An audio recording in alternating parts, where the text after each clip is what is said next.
Why is Britain refusing to join Europe's plan of sharing the burden of the refugee crisis?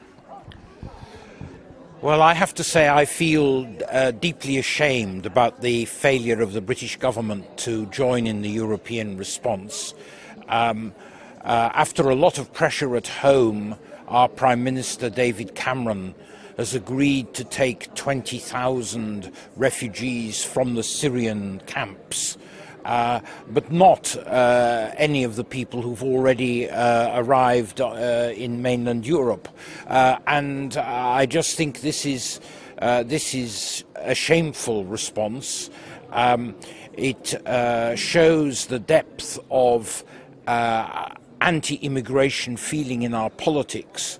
And I think it's not in the British character, and I'm very sad about it. And I would just say that the attitudes of the people we've heard this morning from Italy talking about the crisis are so different, so much more positive and understanding than we've got in the United Kingdom at present.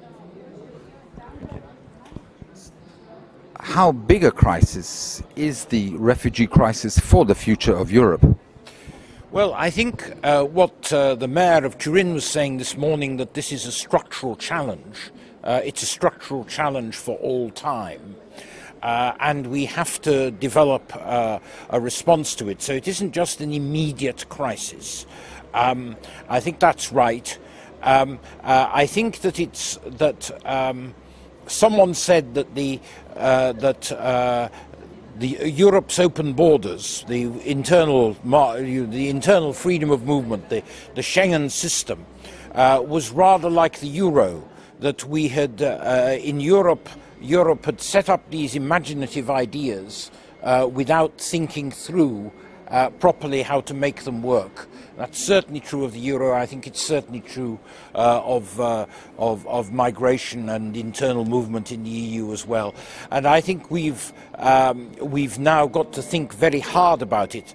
But I'm convinced it needs more Europe, not less. And this is what the right wing in my own country, the Conservative Party, is not prepared to face up to. Well, at the end of the day, now what should be done?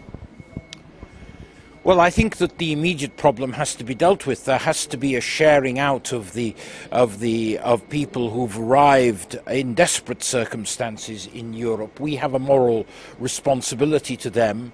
I think we should do far more to help refugees nearer the problem, as it were, or to help the countries that are trying to cope with the massive crisis around Syria, for instance. We should be working to try and have a more stable government in Libya.